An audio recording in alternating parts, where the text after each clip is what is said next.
amigos? Buenas tardes, bienvenidos y bienvenidas. Hoy no tuvimos adelanto de nuestro programa porque esa es una tarea que le compete a nuestro compañero Gerardo Sotelo, quien no puede acompañarnos en esta tarde, así que contaremos con él seguramente en la entrega de mañana. Hoy es un gusto para nosotros recibir a Liliana Brasinskas, directora de Mujer y Salud en Uruguay. Un gusto reencontrarla en este y en todos los micrófonos. Igualmente. Muchas gracias. También a la doctora Marina Morelli Núñez, especialista legal en violencia de género y derechos humanos de mujer. Muchas gracias por acompañarnos y nuevamente tenerla también en nuestra propuesta. Gracias a ustedes. Gracias por este regalo, que si no fuera que hay que leer y no siempre con alegría, sería un regalo que debiéramos tener en nuestra mesa de luz. Nos lo acaba de entregar, ahora yo les voy a mostrar esto a mi compañero de esta cámara. Es un material editado por Mujer Ahora y tiene que ver con la ley aprobada, la 19.538, cuyo artículo 3 incorpora en el numeral 8 el artículo 312 del Código Penal con el nombre de femicidio como un nuevo agravante muy especial al delito de homicidio, al que se aplicará la pena de penitenciaría de 15 a 30 años. En nuestra organización, dice Mujer Ahora, trabaja el derecho desde la criticidad feminista, debí decir, visibilizándolo como una poderosa herramienta y buscando la incorporación de la dimensión jurídica a las luchas por las transformaciones que consideramos necesarias. En esta línea y con ese espíritu elaboramos este presente documento. No pretende ser más que un breve análisis del agravante de femicidio al servicio de la ciudadanía en general. O sea que esto que yo recibo y agradezco es desde ya un corpus que puede tener cualquier estudiante de Derecho que quiera trabajar en profundidad sobre tiempo real, porque esta es una historia que estamos escribiendo. Sí, esa es la idea y Lilian va a coincidir conmigo cuando yo expreso que las feministas tenemos mucha necesidad de contar nuestra propia historia y de hacer nuestro propio relato, porque muchas veces hablan de nosotras o de los cambios sociales que hemos logrado otros, y generalmente esos otros que cuentan la historia oficial son quienes resisten esos cambios. Ajá. Entonces en lo jurídico esto es doble, más doble aún. Por lo tanto, generar un material que pueda ser visitado y usado por la ciudadanía en general y por estudiantes, para nosotras es muy importante. Constituye todo un esfuerzo, pero es un compromiso. Desconozco la profundidad del caso, me quedo con el titular, pero quizás lo quiera tocar al principio, porque me parece que es algo conmovedor, que habla de todos nosotros, y que no es directamente el tema por el cual las invité, pero fue el titular de ayer de Subrayado, que hablaba de un hombre anciano, añoso, que mató a su esposa, una mujer enferma también de muchos años. Y la voz de Omar García, que es maravillosa a la hora de leer los titulares, decía en Subrayado: no se está tratando como un caso de femicidio. Este es un acuerdo aparentemente que había entre este matrimonio y esta mujer enferma. Había conversado que no quería tener una vida de sufrimiento, y esa parece ser la motivación de este caso. Digo porque la palabra femicidio ayer se usó de ese lugar. Me parecía que también venía a cuento para poner una mirada de complejidad sobre todo esto. Sí, claro. Y para tener claro que ustedes también seguramente enfrentan situaciones como estas desde las responsabilidades que les tocan institucionalmente, ¿verdad? Sí, sí, porque hay que repensarlo todo. Hay que repensarlo todo, y esto es lo que me parece, primero, más fascinante. Realmente, yo creo, más allá del dolor y lo terrible y la angustia y la impotencia que nos genera el no poder evitar las cosas, ¿no? Más allá de que sean crónicas anunciadas, no poder evitar esos desenlaces tiene una carga de impotencia, de frustración, de angustia, y nos enojamos a veces con toda la razón. Pero lo más apasionante que tiene, y esto es, me parece que el desafío que tenemos hoy como sociedad, es repensarnos como cultura. repensar las formas de relacionamiento, saber que esto no es una cuestión de quién tiene la razón o quién gana la batalla. Esta no debe ser una batalla, primer punto. Bien. Y lo segundo es, tenemos que trabajar desde rearmar los contratos sociales, y por eso es fascinante la experticia que hemos desarrollado, y esto genera, yo sé que genera mucha resistencia, porque es inteligencia acumulada. Lo que estamos diciendo hoy lo venimos por lo menos elaborando hace 30 años, combatiendo toda una cantidad de resistencias que primero negaron este hecho, lo negaban. Después hubo que demostrarlo. Y ahora no nos alcanza con buscar chivos expiatorios. Exacto. Porque los chivos expiatorios, en realidad, primero no son chivos expiatorios. Nadie es subhumano en esta sociedad. En esta sociedad todos somos humanos. Nos guste o no nos gusten las conductas y las prácticas que tenemos, pero hay que enfrentarlas y asumirlas. Y lo que demuestra, lamentablemente, es que tenemos que cambiar los cimientos y las formas en que nos hemos relacionado hasta ahora. Ni más ni menos. Además, atendiendo consecuencias graves. Yo el otro día estuve en una de las reuniones que hace el grupo que atiende violencia, los equipos de violencia de la red de atención primaria de Metropolitana, ¿no? Están angustiadas. La mayoría de profesionales mujeres, había solo un médico en el grupo, que éramos como 25 o 30, reflexionando sobre los límites que se tienen para el hacer, las incertidumbres que se tienen para atender en violencia, ¿no? Porque está la política, hay que atender, hay que dar servicios, pero después la gente no tiene las herramientas básicas en los equipos y se sienten desbordadas. Y yo decía, miren gente, ¿saben qué? Estos temas nos encargamos las organizaciones sociales de siempre, cuando todo el Estado le daba la espalda a este problema. Y lo hicimos a ¿cómo? A sentido común, a mucha empatía con las mujeres que estaban pasando esto, a entender que si bien hay un caso personal, lo que lo motiva es un constructo social y de relaciones, y por otro lado a buscar que la salida, si bien hay que atender los casos individuales, esta salida es colectiva. Esta salida es... porque si no, ya hemos llegado al límite de poner un policía a cada mujer violentada en su casa y tampoco nos alcanza. Recuerdo unos versos de Pachi Andión que decían, porque no hay salvación si no es con todos. Exacto. Sí, creo que las feministas, además, el movimiento de mujeres y feministas ha acumulado una experticia de tal magnitud en varias temáticas que es de considerarla muy respetable. Y no hablamos de personas que integran las organizaciones sociales, sino las organizaciones y el movimiento en sí, porque es, como decía Lilian, nuestras organizaciones y nuestro movimiento se encarga de los temas mucho antes que hubiera leyes, o mucho antes que hubiera políticas públicas, o mucho antes que algún gobernante se atreviera a reconocer que esos hechos existían en la sociedad. Entonces, creo que se debe tomar mucho más en cuenta esta experticia, sobre todo cuando, con toda la solidaridad, nosotras ofrecemos a ciertos operadores de los sistemas que tomen en cuenta los diagnósticos y que no arranquen de cero, porque hay una trayectoria y un camino recorrido y podemos aportar a mejorar la realidad. Muy bien. ¿Me dejan detenerme en esta noticia de la que les hablaba? No. Es este hombre que dio aviso a la policía. Hacía 2 días que, bueno, interactuaba con su esposa, que le había planteado nuevamente que no soportaba más su situación. La señora estaba inmóvil, en silla de ruedas desde hacía 3 años. Llevaba más de 40 años de casados.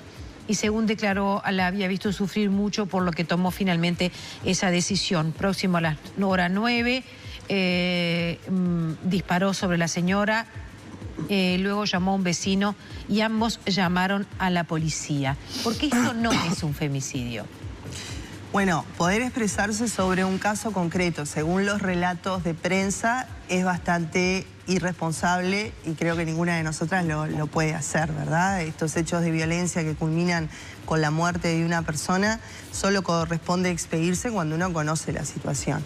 Entonces, sobre ese hecho concreto, yo creo que no corresponde expedirnos, pero sí creo que hay que decir, porque quedó instalado en el imaginario popular a partir de 2015, que fue cuando las personas tomaron contacto con el término. Para las feministas es antiguo, porque ya hubo un tribunal popular en la década del 70, donde una feminista comenzó a utilizar el término para poder diferenciarlo ideológica y políticamente de los homicidios. Y luego hay a partir de allí un montón de construcción. O sea que para ninguna feminista es ajeno este término, por lo menos hace 5 décadas. Inclusive hubo tiempo hasta de generar un término rival y la dicotomía era femicidio o feminicidio. Sí, para quien no se zambulle en el debate, porque en realidad las dos autoras de ellos se juntaron en el encuentro feminista y terminaron reconociendo que en realidad era una cuestión de simple traducción más que de contenido.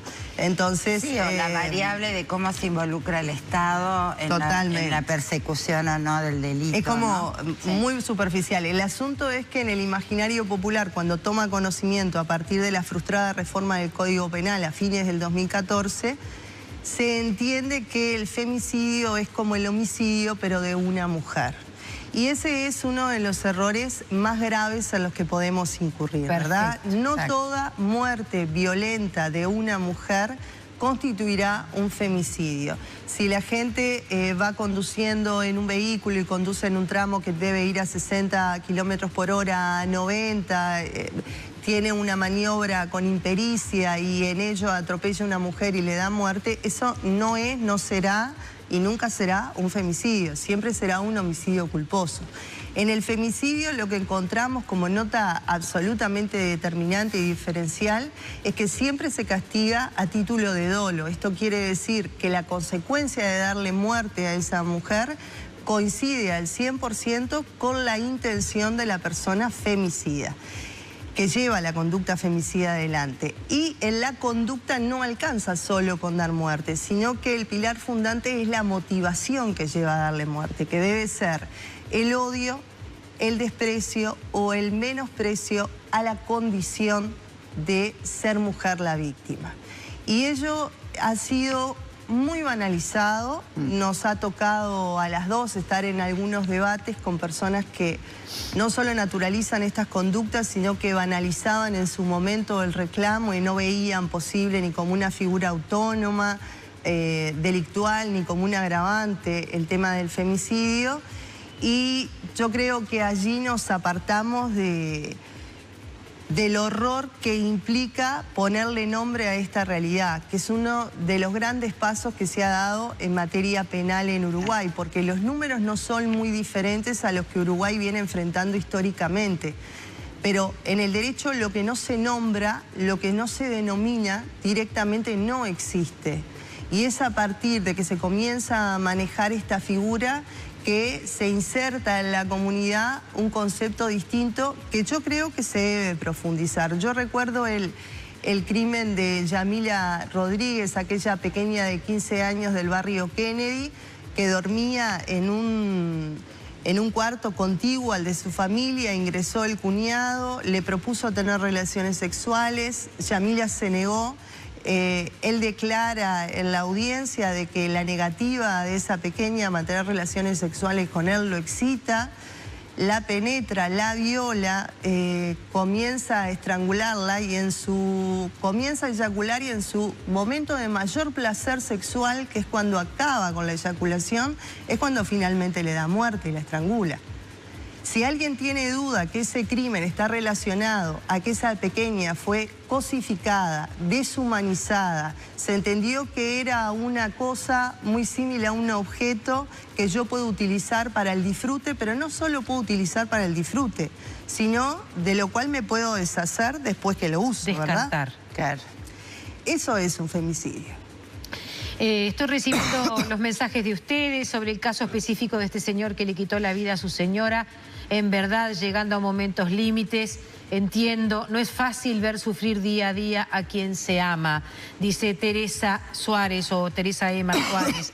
Charo Pereira dice, esperaba y busqué por todos lados cómo se trataba la muerte de esta anciana. Un acto de amor, de piedad, pero jamás será ni es un femicidio, ni un crimen, ni un delito. Rompe el alma este drama. Cuánta soledad en estos dos viejecitos, dice Charo. Y Celia María dice, excelente panel, gracias Coco. Las invitadas y la periodista en relación al caso doloroso del matrimonio anciano, urge legislación al respecto, como hay en otros países. Se necesita trabajar sobre eutanasia y suicidio asistido. Es un deber ético y humano que nos debemos. Y déjenme que salteé solo uno, el de Teresa, que está por acá, y dice: buenas tardes, un gran tema. No podemos continuar en este mundo si a las mujeres no nos valoran como tales. Saludos desde Parque del Plata. Bueno, ya ven ustedes que no estamos hablando de cosas gratas. Estamos hablando de personas que atraviesan circunstancias terribles. Algunas, por su propia condición de mujer, van a la muerte. Y son esas las que nos importa tratar hoy. Es breve la pausa, con las invitadas volvemos en instantes.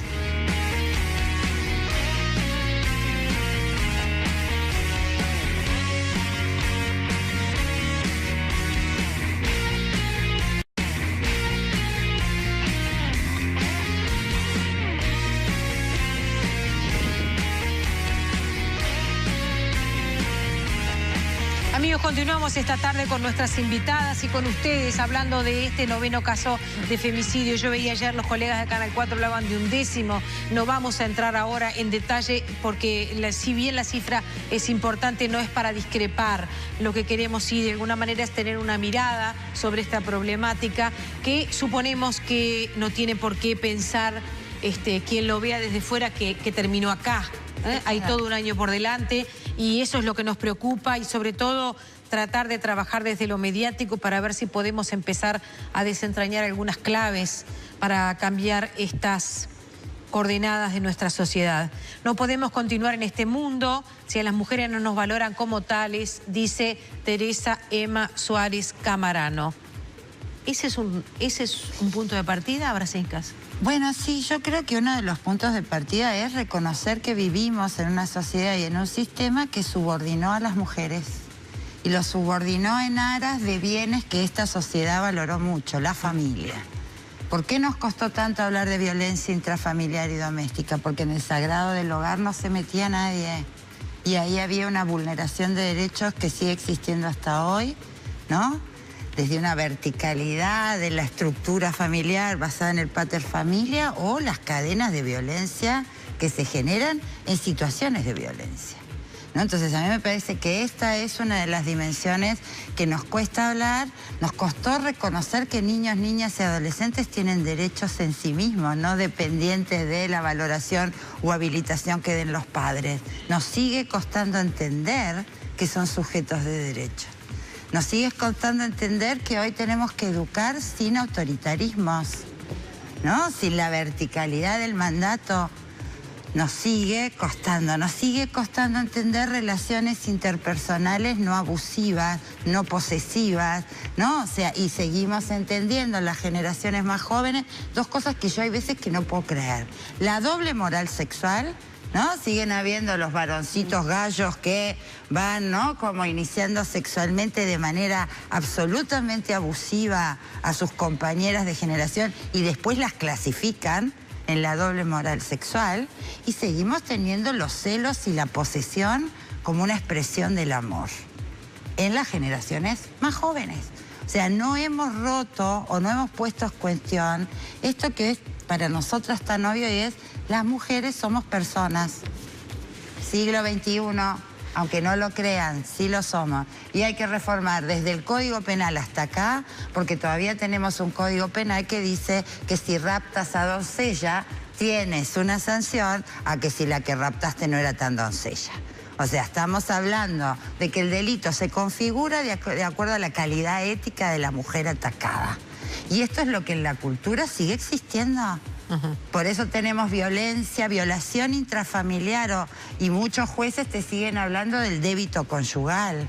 Y vos decís: no, mire, yo podré haber acordado casarme con él para toda la vida. Ahora, el no en las relaciones sexuales también llega a las camas matrimoniales. Y cuando una mujer dice no, es no. No importa el débito conyugal. No puede haber un débito conyugal en el cual la otra persona se convierte en propiedad de uso, porque esa es la misma lógica que recién Marina contaba en ese terrible caso de abuso, violación a menores. A mí me gustaría pensar, y creo que en esto los medios de comunicación también tenemos que plantearnos una crítica. cómo se está manejando el tema de la erotización de los adolescentes. Me parece que cierta condición frívola de mirar el romance como algo a propagandear, como algo a disfrutar y agregarle connotaciones de índole sexual, nos está llevando a que estemos despegados de que los y las menores son menores. Y entonces les estamos fomentando toda una circunstancia de conducta de adultos a niñas y niños, o seminiños y seminiñas. Pero me gustaría saberlo cómo lo ven ustedes, porque eso que tú decías recién, doctora, de alguien que entra en una habitación de un adolescente y le dice que quiere mantener relaciones sexuales y que se ríe del no, eso es primero porque la considera su propiedad, pero segundo porque la considera apta para esa situación sexual. Sí, yo creo que más de la actitud, cuando hablamos de abusos y niñez y adolescencia, estamos hablando del descreimiento de la legitimidad o la validez de la palabra de ese niño o adolescente, ¿no? Es una dimensión un poco distinta que también cargamos las mujeres adultas, sobre todo en algunas condiciones de mayor vulnerabilidad, ¿verdad? Donde el valor de nuestra palabra es menos que el de muchas otras, a veces menos que el de la valía de un propio animal, ¿no? ¿Se acuerda de aquellas niñas que grabaron con la ceibalita una situación de abuso porque tenían la seguridad de que nadie les iba a creer? Sí, yo ese dolor lo llevo conmigo desde el momento en que sucedió. Sin embargo, creo que la ciudadanía uruguaya en general se indignó las 24 horas que dura la efervescencia de la indignación colectiva uruguaya y luego lo olvidó. Eso habla a las claras de cómo funciona el sistema de justicia en lo nacional y creo que da mucha vergüenza. Pero de los medios de comunicación, a mí me gustaría decir que el hecho de que los medios de comunicación tomen conciencia de cuánto tienen que ver con un montón de cuestiones de las que habla Abracincas es fundamental, porque este es un problema multicausal. Bien. Por lo tanto, las soluciones no van a venir mágicamente de una sola línea. De un lado solo. Y si vienen de una sola línea, ya sabemos que van a fracasar, ¿verdad? Por lo tanto, las respuestas tienen que venir de muchos lados distintos, algunos que son estatales, otros que no tienen nada que ver con la estatalidad, sino que tiene que ver con nuestra mujería y hombría de bien y cómo eso lo hacemos ver cada día, en cualquier lugar y en todas nuestras relaciones, que creo que es el tema más complejo, por lo que decía Lilian. Es un tema que todo el tiempo nos hace cuestionar y volver a cuestionar y volver a cuestionarnos. Y en general a las mujeres y a los hombres no solo no nos gustan que nos cuestionen otros, sino que nos incomoda bastante cuestionar nuestras propias prácticas. Y creo que esto es un ejercicio. Ahora, las respuestas vienen de todos lados y creo que la violencia mediática que han ejercido varios medios de comunicación en el país y en el mundo, creando un modelo de mujer exitosa, aceptable, que ha impactado negativamente no solo la salud física de muchas adolescentes, porque habemos mujeres que estamos grandes y quizás nos reímos de ese modelo de mujer exitosa que nos quieren vender, pero a niñas y adolescentes que se están formando impacta feo, ¿verdad? Y convertirse en populares. No, y además, como también como sociedad siempre tratamos de buscar la excusa o la razón que lo motiva. No es la sexuación de las adolescentes lo que motiva el abuso. Ajá. El abuso es presexuación. Bien, o sea, bien. Los abusos existen en todas las culturas, en todas las edades, y realmente estamos preguntándonos, y yo me lo pregunto todos los días, ¿qué es lo que activa un acto violento en gente que está en situación de vulnerabilidad en lugar de motivar un acto solidario? Eso para mí, el día que encontremos, y particularmente los afectos de los varones, a mí me llama poderosísimamente la atención cómo no les funciona ¿no? Los mecanismos de protección y de barrera que nos funcionan a las mujeres, y por eso los abusos sexuales en niños, niñas, adolescentes mayoritariamente están hechos, ¿no? Perpetuados por varones y supuestamente en aras de una sexualidad incontrolable que también ya hemos demostrado que no es ese el móvil ni el motivo, ¿no? Y agregar una cosa, ¿no? Tengo que ir a una pausita, pero pero puedo ir a... Que los cuerpos de las niñas también son justificados, aunque a la mirada de cualquier persona de bien, ese cuerpo no sea capaz de despertar nada que tenga que ver con la sexualidad. La niña Valentina Walter de Rivera era una niña sin vello púbico, sin desarrollo mamario, y su cuerpo pertenecía al de una niña que tenía 8 años y el día que la asesinaron cumplía 9 años. Sin embargo, fue abusada por 2 personas, vía anal, vía vaginal, con suma violencia, y le dieron muerte justamente porque se creyeron capaces y con el poder de decidir sobre esa vida. Y justificaron la violencia sexual por la vestimenta de la niña, por dónde caminaba, a qué hora caminaba, a quiénes saludaba. Y era una niña con cuerpo de niña. Doctora, ¿era la primera vez que esas personas cometían ese abuso? Sí, esas personas sí. Vamos a hacer una breve pausa, amigos, y seguimos compartiendo esta mesa. También tenemos el aporte de nuestra compañera Magdalena Correa. Ustedes saben, salir del estudio también es grato para nosotros. Y vamos a darle la bienvenida a Maggie. Seguimos conversando con nuestras invitadas. Les agradezco a ambas la honestidad. Magdalena, bienvenida. Muchas gracias, María Inés. Buenas tardes para ustedes también allí en estudio, a todo el equipo y por supuesto a los televidentes, porque hoy tenemos una propuesta bien diferente para mostrarles. Ustedes sabrán que en el piso 22 aquí de la Intendencia funciona este mirador maravilloso que realmente se presta para venir a visitarlo, a disfrutar de esta vista panorámica, pero además funciona un emprendimiento muy particular que tiene que ver con la unidad MIPES de la Intendencia de Montevideo. Estamos con Pablo Balea, que es el director de la unidad, para contar de estos emprendimientos que muchos desconocen y que funcionan, si no me equivoco, todos los días. Buenas tardes. Buenas tardes, ¿qué tal? Todos los días funciona este mirador panorámico que la Intendencia ofrece de 10 a 16 horas y como opción para todo el visitante, para todo el turista, para todo el montevideano, la posibilidad de la regalería boutique. Son 7 emprendimientos en la unidad MIPES que se han capacitado en la unidad MIPES, que tienen un plan de negocio, que tienen una capacitación en gestión empresarial y que a través de un llamado que nosotros hemos hecho para ellos, un jurado compuesto por la División Turismo, por la unidad MIPES y por Promoción Económica, hemos seleccionado, ¿verdad?, para poder ofrecerle a los turistas determinados artículos que tengan que ver con los micros y pequeños emprendimientos. Y así también una cafetería, ¿verdad?, que hicimos el llamado, y una de las cafeterías que la unidad MIPES capacitó, promocionó, está al frente de este espacio. Que vienen desde el exterior. Exactamente, la cafetería son gente de Venezuela que se capacitó con nosotros. Esta capacitación es un programa, se llama el programa PODES, es el único programa para emprendimientos que se llama de ventanilla abierta. Todos los meses la unidad MIPES con sus propios recursos capacita entre 20 y 30 emprendimientos de cualquier rubro.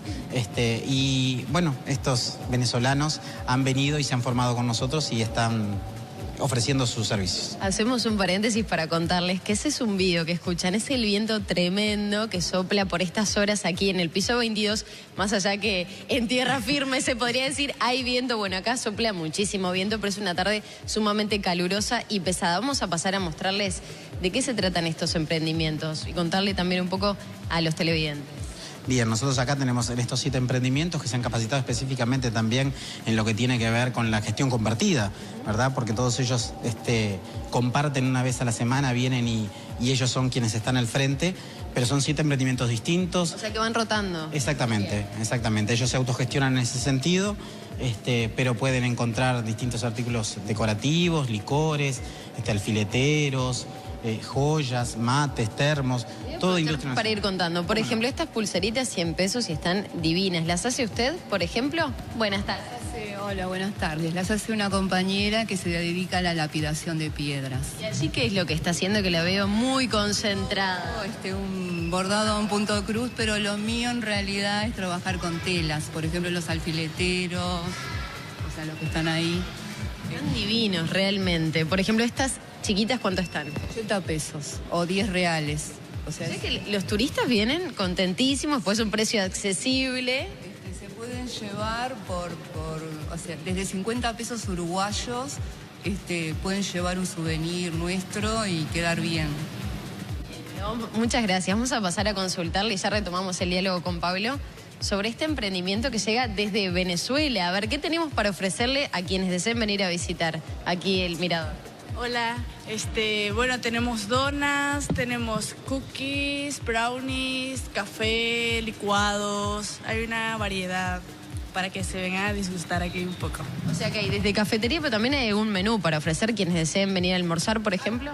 Bueno, acá solo dulces y sándwich de pollo, que es lo que, en realidad lo que más se vende son las donas, porque es el nombre de acá. Por ejemplo, una dona, ¿cuánto la tenemos más o menos? Bueno, acá estas rosquillas...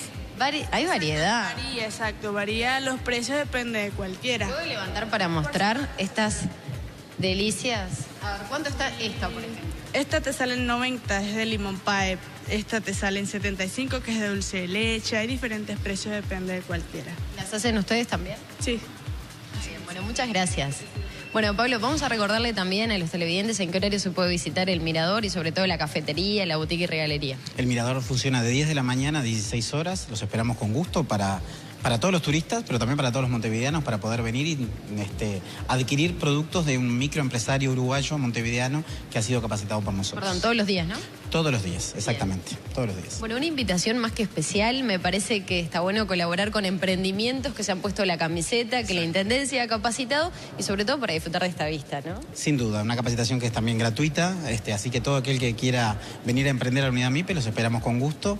¿Cuándo se hace el nuevo llamado? El nuevo llamado para la cafetería y para la regalería dentro de un año, es una duración de un año con opción a 2. Muy bien. Bueno, con toda esta panorámica, allí César Otaño va a dejarlos con esta vista maravillosa de la bahía y de gran parte de Montevideo. Nos despedimos desde aquí, desde el piso 22 de la Intendencia, con estas imágenes maravillosas, como decíamos, desde el Mirador, Marines.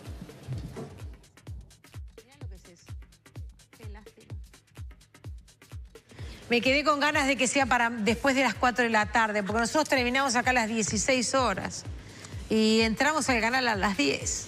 Magdalena, ¿nos puede conseguir un horario para los trabajadores de Canal 10? Que quisiéramos estar allí. E invitadas. E invitadas. Ahora Seca también se invita. Yo me sumo. Estábamos hablando de cosas muy, muy ingratas, si bien las estábamos matizando con el aporte de nuestra compañera Magdalena Correa. Todo eso que usted me dice, de este caso concreto, de esta chiquita de Rivera, ¿todo eso lo sabe la justicia? Bueno, hay un trabajo que es muy importante y muy riguroso que lo ha llevado a cabo la fiscal Verónica Bujarín, que es la fiscal que me solicita la entrevista y que yo creo que en una cuestión absolutamente inédita se da este pedido por parte de un operador del sistema de justicia a una profesional independiente e integrante de una organización del movimiento de mujeres y feministas, un informe técnico sobre la situación. Yo creo que lo proporciona o abre esa posibilidad el nuevo Código de Proceso Penal, ¿verdad? Abre la posibilidad de que ellos puedan manejarse en la investigación de los crímenes de la mejor manera. Y yo creo que sí, la justicia tiene todos los elementos en el expediente y bueno, habrá que esperar cómo sigue este proceso, que en breve habrá audiencias en el departamento de Rivera y que definitivamente el juez se expida, ¿verdad? La fiscal pidió 30 años y además pidió 15 de medidas asegurativas por la peligrosidad de las personas involucradas en el hecho. Bien, y una investigación hecha por usted, en este caso, que obviamente le significó a usted un trabajo más que concreto, involucra consultar a las personas. ¿Usted trabaja con expedientes? El trabajo técnico que se me solicitó fue analizar varios elementos de prueba que la fiscal había recolectado y que eran parte del expediente, analizarlo y a partir de ese análisis poder expedirme sobre qué elementos yo encontraba en la realidad que me llevaran a concluir que el crimen de la niña Valentina configuraba un delito de femicidio. Sí quiero compartirles, porque a veces la gente no sabe lo que hacemos las feministas, digo que este trabajo que me llevó 3 meses y el que solo pude hacer porque soy trabajadora independiente. Si yo hubiera tenido que cumplir un horario o fuera empleada de una empresa, no podía tomarme una licencia sin goce de sueldo por 3 meses, ¿verdad? Solo lo pude hacer en base no solo a ese sacrificio personal, sino también a la convicción de que nosotras no solo aportamos en el momento de las reformas legislativas o el control a los legisladores, sino que también tenemos que estar muy presentes cuando esas normas se convierten en realidad, porque muchas veces entre lo que las leyes dicen y lo que sucede efectivamente en el sistema de justicia suele haber una brecha bastante injusta para con las mujeres. Así que ese trabajo fue uno de los trabajos más duros que hice, pero el orgullo es que el trabajo íntegro ha integrado la acusación fiscal, o sea, la fiscal Bujarín lo integró desde que empieza hasta que termina su acusación, y creo que ahí, bueno, se refleja y vale la pena el esfuerzo. ¿Me recuerda lo que le solicitó la Fiscalía? Es pedirme sobre cuáles son los elementos que encontraba en la situación de hecho para calificar de femicidio. ¿Y para los femicidas? 30 años de pena más 15 años de medidas asegurativas dada la peligrosidad. Volvemos en instantes, estamos en vivo compartiendo con ustedes esta tarde en casa.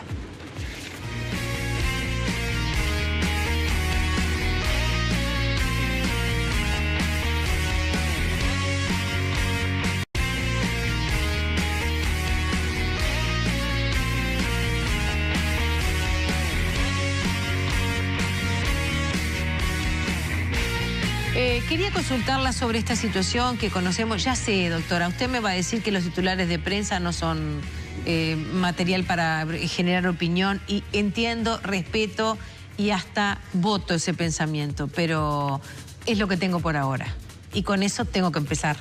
Esta situación que se genera con un femicidio, el último que conocemos, en la que una persona mata a su esposa de varias puñaladas y luego se elimina. Ayer de mañana, cuando estábamos lamentando esta situación, a la hora de tomar conocimiento de la misma, mis compañeros de la mañana, creo que fue Cairo el que comentó, dijo, sí, y además dejan 3 hijos. Esa otra situación, la situación de no poder frenar el homicidio, en este caso el femicidio, porque hablaba recién Abracinskas del día del freno, ¿verdad? Sí, bueno, esa situación de matar no es solo la situación de quitar una vida, sino también la situación de, en el mismo gesto o en el mismo acto, no sé si decir traumar, pero mutilar a 3 hijos en esta situación. Es decir, me parece que estas situaciones enroscan más aún la hay que verlos en procesos, ¿no? No podemos tomarnos estos actos como actos. Y no estoy hablando de este caso en particular, ¿verdad? Pero ha habido otros casos y capaz que como por eso... actos espontáneos, ¿no? Estos no son actos espontáneos. No, estos son acumulados, de los cuales mucha gente ha sido muy probablemente testigo de situaciones de maltrato, de situaciones de mala vivencia.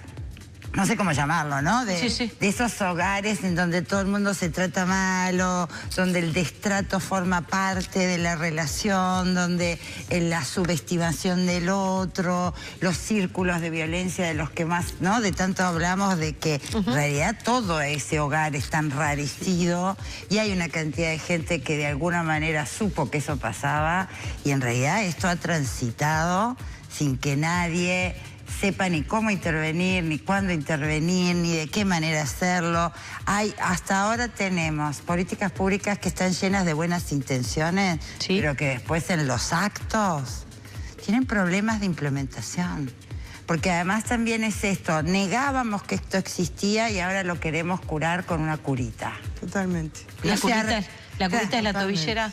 La curita puede ser la tobillera, la curita puede ser esa intervención muchas veces bien intencionada, pero sin elementos de cómo derivar y de cómo atender, de estas cosas omnipotentes, de muchas veces un profesional o un equipo que viene y se tutela la situación y le empieza a proteger a la mujer como si fuera posible que la protegieran durante toda la vida, ¿no? Tenemos muy poco trabajo sobre los agenciamientos de las personas sobre sus propias vidas, tenemos muy poco trabajo de cómo desactivar las causas. No hemos hablado de causas, no trabajamos en las razones que generan estas situaciones. Una cosa como muy importante, lo que está diciendo Lilian no se aplica exclusivamente a los casos de femicidio íntimo, que son quizás los que la gente más reconoce, que son esos en los cuales hay una relación afectiva o de parentesco previo a ese final trágico, sino que se aplica a todos los casos de femicidio. La violencia hacia las mujeres por parte de quien ejecuta un comportamiento, una conducta femicida, no comienza con un femicidio. Comienza con otros actos de violencia hacia las mujeres, con una visión muy misógina de la sociedad toda y una cosificación que va en otros planos de la vida y no solo en la vinculación con la gente con la que tiene parentesco o relaciones íntimas. Doctora, y eso es muy importante. La semana próxima pasada, nuestros compañeros de Subrayado, Carolina García, llevaba a cabo un informe con el equipo de Subrayado en el que se ponía una mirada sobre el caso Rivera Galloso, un homicidio con carácter de femicidio en el que aparecía el testimonio de una de las hijas de la hija mayor. Y ella en ese reportaje dice, el primer golpe que sufrió mi madre lo sufrió estando embarazada de mí. Y ella tiene 2 hermanitos más después.